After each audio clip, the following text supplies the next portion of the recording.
السلام علیکم ورحمۃ اللہ وبرکاتہ۔ اعوذ باللہ من الشیطان الرجیم، بسم اللہ الرحمن الرحیم۔ اگر آپ خواب کے اندر گرنا دیکھتے ہیں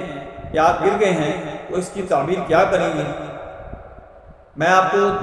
ساری تفصیل کے ساتھ تعبیر بتاؤں گا۔ آپ نے اس ویڈیو کو لائک کرنا ہے، شیئر کرنا ہے، تاکہ جن لوگوں تک میری ویڈیو نہیں پہنچ رہی ان تک پہنچنا شروع ہو جائے، اور آپ نے اس ویڈیو کو اچھی طرح دیکھنا ہے، سننا ہے، سمجھنا ہے۔ آپ کو گرنے کی تعبیر، استادن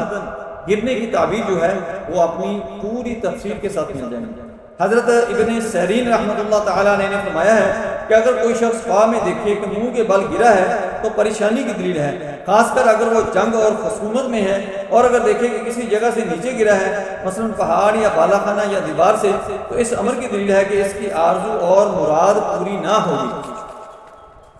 حضرت کرمانی رحمۃ اللہ تعالیٰ علیہ نے فرمایا ہے کہ اگر کوئی خواب میں دیکھے کہ کسی جگہ سے نیچے گرا ہے تو دلیل ہے کہ امید پوری نہ ہوگی، اور اگر پہاڑ سے نیچے گرے تو دلیل ہے کہ گرنے کے مطابق بدحال ہوگا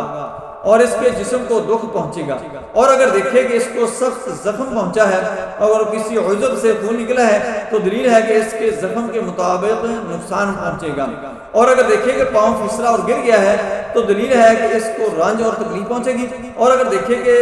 گرا ہے اور اس کو تکلیف نہیں ہوئی ہے تو یہ آسانی اور سہولت کی دلیل ہے۔ اور اگر کوئی صاحب خواب میں دیکھے کہ اس کے گھر کے آستانے سے سانپ اور بچھو اور دوسرے کاٹنے والے جانور گرے ہیں تو اس امر کی دلیل ہے کہ اس کو بادشاہ سے یا کسی حاکم سے غم اور اندوہ پہنچے گا، اور اگر دیکھے کہ بالا خانہ یا دیوار اس پر گری ہے تو دلیل ہے کہ اس کو مال ایسی جگہ سے ملے گا کہ جہاں سے امید نہ تھی، اور اس وجہ سے بڑا قرب و شاداں ہوگا اور اس کا کام کشادہ ہوگا۔ اللہ تعالیٰ ہی بہتری کو خوب جانتا ہے۔ السلام علیکم ورحمۃ اللہ وبرکاتہ۔